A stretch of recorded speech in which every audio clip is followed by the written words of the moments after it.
pagi Pak Ki, bagaimana kabar panjenengan hari ini Pak Ki? Selamat pagi Bu Laila, alhamdulillah saya sehat-sehat selalu, baik-baik saja. Begini Pak Ki, saya ingin berbincang-bincang sebentar sama panjenengan tentang pengambilan keputusan yang berkaitan tentang dilema etika atau pendidikan moral. Dan yang ingin saya tanyakan Pak Ki di sini, selama ini bagaimana panjenengan dapat mengidentifikasi kasus-kasus yang merupakan dilema etika atau rujukan moral Bapak? Begini Bu Laila, dari pengalaman saya bekerja, saya telah mengetahui bahwa dilema etika adalah hal berat yang harus dihadapi dari waktu ke waktu. Ketika saya menghadapi situasi dilema etika, akan ada nilai-nilai kebajikan yang mendasar, yang bertentangan seperti cinta dan kasih sayang. Saya akan mengutamakan kepentingan sekolah dan murid dalam mengambil keputusan tersebut. Lalu selama ini bagaimana panjenengan menjalankan pengambilan keputusan di sekolah panjenengan Bapak? Terutama untuk kasus-kasus di mana ada dua kepentingan yang sama-sama benar atau sama-sama mengandung nilai kebajikan. Begini Bu Laila, selama ini saya mempertimbangkan paradigma dalam etika dalam pengambilan keputusan, yaitu satu, individu lawan masyarakat. Dalam paradigma kedua, rasa keadilan lawan rasa kasihan. Empat, kebenaran lawan kesetiaan. Yang keempat, jangka pendek lawan jangka panjang. Dari keempat paradigma tadi, saya akan menyesuaikan dengan keadaan sebelum mengambil keputusan. Langkah-langkah atau prosedur seperti apa Pak yang bisa panjenengan lakukan untuk mengambil keputusan selama ini? Ada 9 langkah Bu Laila, dan juga ada beberapa pengujian dalam pengambilan keputusan. Dari langkah dan pengujian tersebut, saya akan melaksanakan sesuai dengan urutannya sehingga saya mendapatkan hasil pengambilan keputusan yang tepat dan berimbang demi kepentingan bersama dan mengutamakan kepentingan sekolah. Ketika tentunya bersifat relatif dan tergantung pada kondisi dan situasi dan tidak. Terus selanjutnya Pak Ki, hal-hal apa saja yang selama ini merupakan tantangan dalam pengambilan keputusan pada kasus-kasus dilema etika?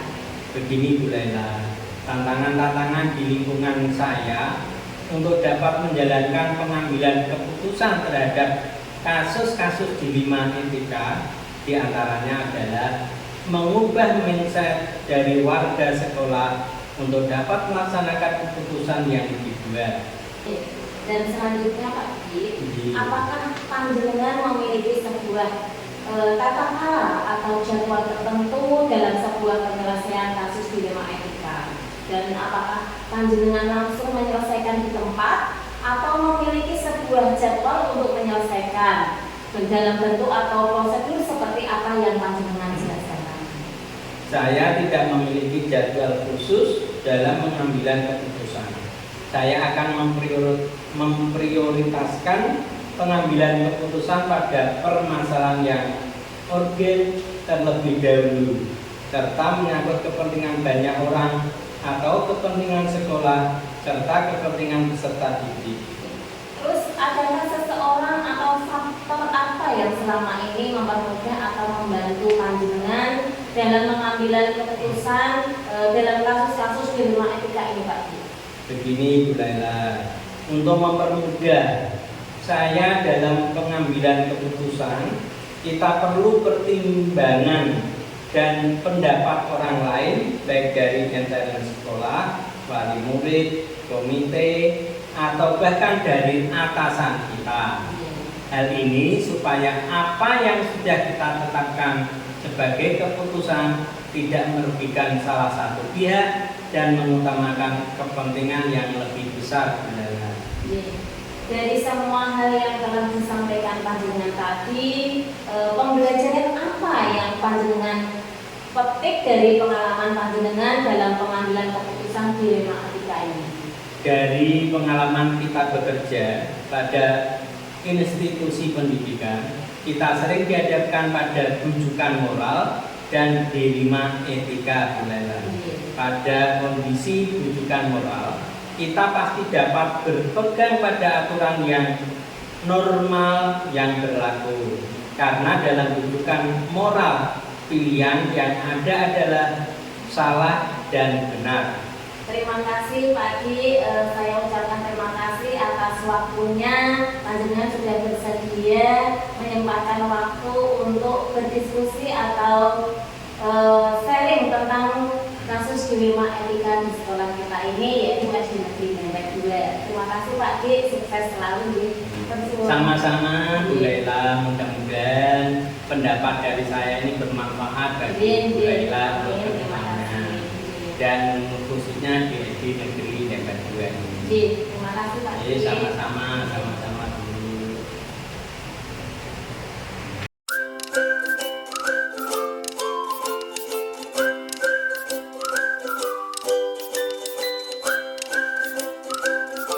Oke. Assalamualaikum warahmatullahi wabarakatuh. Selamat pagi Pak Nur. Waalaikumsalam warahmatullahi wabarakatuh. Selamat pagi juga Bu Laila. Bagaimana kabarnya hari ini Pak Nur? Alhamdulillah bahagia selalu Bu Laila. Terima kasih Pak Nur Hadi selaku pimpinan atau kepala sekolah SD Negeri Balairejo 3. Di sini saya meminta waktunya sebentar deh Pak, untuk berdiskusi atau bertanya tentang dilema etika. Dan yang saya tanyakan seperti ini Pak Nur. Selama ini bagaimana panjenengan menjalankan pengambilan keputusan di sekolah panjenengan, terutama untuk kasus-kasus di mana ada dua kepentingan yang sama-sama benar atau sama-sama mengandung nilai kebaikan? Terima kasih Bu Laila. Di sekolahan maupun di suatu organisasi itu pasti terdapat yang namanya kasus. Kasus ini harus kita identifikasi dulu. Apakah kasus ini termasuk kasus dilema etika atau rujukan moral?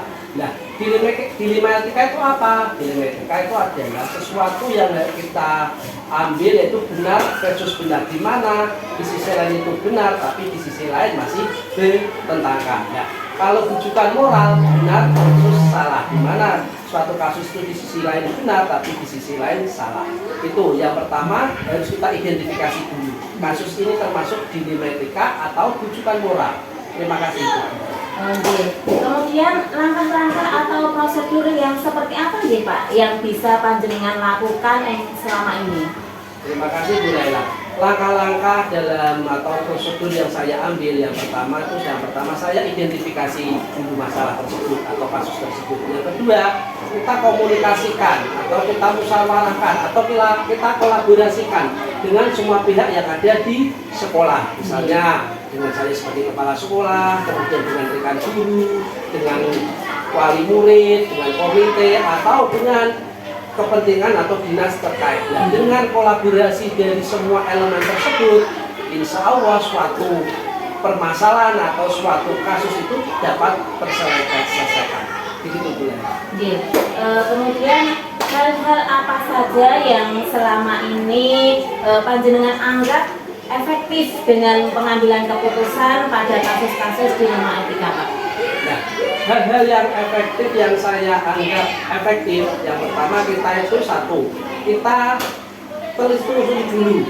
Nah, dilema etika ini atau kasus dilema etika ini kan dalam dilema etika kan ada 4 paradigma kalau di masyarakat. Yang pertama individu lawan masyarakat, yang kedua rasa keadilan lawan rasa kasihan, yang ketiga kebenaran lawan kesetiaan, yang keempat jangka pendek lawan jangka panjang. Nah, dengan kita mengetahui paradigma dilema etika ini, dan dalam kasus dilema etika ini termasuk paradigma yang mana? Dengan mengidentifikasi 4 paradigma ini, kita akan tahu bahwa kasus ini termasuk ke ranah dilema etika yang paradigma yang mana. Begitu Bu.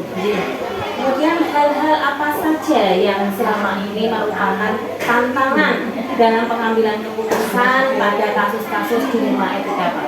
Ya, tantangan yang saya hadapi dalam dilema etika itu kadang satu, itu ada rasa belas kasihan,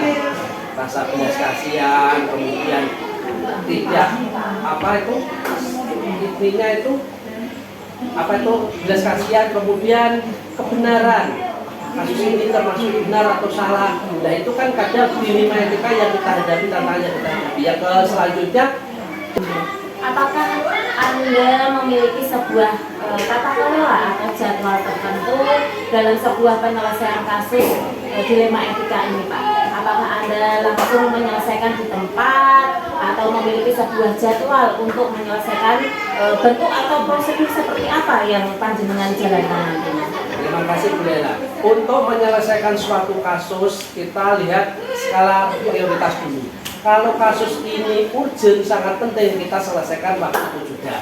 Kalau kasus ini kok tidak begitu penting, harus diselesaikan itu, kita buat jadwal berikutnya. Nah, kalau kasus ini urgent, harus kita selesaikan hari itu juga, kita buat skala prioritas. Nah, dengan skala prioritas antara kedua pihak, belah pihak, insya Allah kasus ini akan dapat kita selesaikan. Nah, dalam menyelesaikan sebuah kasus, kita tidak bisa menyelesaikan secara sendiri. Seperti yang saya terangkan di awal, kita harus saling berkolaborasi, harus saling berkomunikasi, harus saling bermusyawarah. Dengan siapa? Dengan semua pihak yang ada di sekolah tersebut. Dengan guru-guru kita, dengan wali murid, kemudian dengan komite sekolah, atau dengan dinas terkait, ya, dengan kolaborasi dengan semua belah pihak atau semua elemen yang ada yang saya sebutkan tersebut, insya Allah sebuah kasus pasti nanti akan terselesaikan dengan baik. Adakah seseorang atau faktor apa yang selama ini mempermudah atau membantu panjenengan dalam pengambilan keputusan di kasus-kasus dilema etika, Pak? Nah, faktor-faktor atau pihak-pihak yang membantu dalam saya menyelesaikan dilema etika, yang pertama itu banyak sekali, yaitu dengan rekan-rekan sejawat guru, kemudian dengan wali murid, dengan komite, dan dinas-dinas terkait. Dengan semua dinas terkait, dengan semua pihak yang ada yang saya sebutkan tadi, ya kita saling kolaborasi, saling komunikasi, ya suatu kasus ini bisa artinya bisa memuaskan semua pihak. Ya. Dalam pengambilan suatu kasus itu kan ada prinsip yang namanya dilema etika. Yang pertama, berpikir berbasis hasil akhir. Yang kedua, berpikir berbasis peraturan. Yang ketiga, berpikir berbasis rasa peduli. Dalam ketiga ini, mana yang kita pilih dulu, yang kita prioritaskan dulu. Ya. Dengan berpikir, seumpama kita berpikir berbasis peraturan. Ya, berarti penyelesaian ini harus sesuai dengan peraturan yang ada. Jadi kita sebagai ASN, kita menyelesaikan harus dengan peraturan-peraturan yang sudah ada. Misalnya contoh, ada guru yang tidak bisa berangkat secara moral, kita izinkan, tetapi secara kedinasan guru tersebut harus izin. Nah, itulah intinya berbasis peraturan. Nah, demikian Bu yang bisa saya sampaikan. Dari semua hal yang sudah panjenengan sampaikan tadi, Pak Nur, pembelajaran apa yang dapat panjenengan petik dari pengalaman panjenengan dalam mengambil keputusan dilema etika ini? Terima kasih Bu Laila. Pembelajaran yang saya petik dalam kasus dilema etika itu banyak sekali. Saya mengetahui, dilema etika itu kasusnya seperti ini. Harus ada aturan-aturan yang harus kita taati, ada tahap-tahapan yang harus kita peraturan, harus kita baca, harus kita cermati. Kemudian yang kedua itu dalam menyelesaikan sebuah kasus, kita tidak bisa menyelesaikan kasus secara sendiri. Harus kita saling bermusyawarah, harus saling komunikasi, harus saling kolaborasi dengan siapa? Dengan semua pihak yang ada di lingkungan sekolah tersebut. Yang ketiga, yang paling penting, dalam pengambilan sebuah keputusan dilema etika, yang pertama itu harus dapat dipertanggungjawabkan. Yang kedua, harus itu mengandung nilai-nilai kebajikan moral. Yang terakhir, harus ada 9 langkah pengambilan dan pengujian. Nah, 9 langkah itu ada tahap-tahapannya. Yang pertama, mengenali nilai-nilai yang saling bertentangan dulu, kemudian menentukan siapa saja yang terlibat, kemudian mengumpulkan fakta-fakta dan banyak masih lagi lainnya. Dan dengan langkah-langkah tersebut, insya Allah suatu kasus dilema etika itu dapat diterima semua pihak. Demikian Bu Laila. Iya, terima kasih luar biasa sekali Pak Nur. Semoga nanti bisa saya bermanfaat untuk saya nanti Pak Nur dalam pengambilan keputusan, terutama nanti saya jalankan di sekolah saya ya Pak. Terima kasih atas waktunya, atas ilmunya. Sukses untuk kita semua. Sama-sama Bu Laila.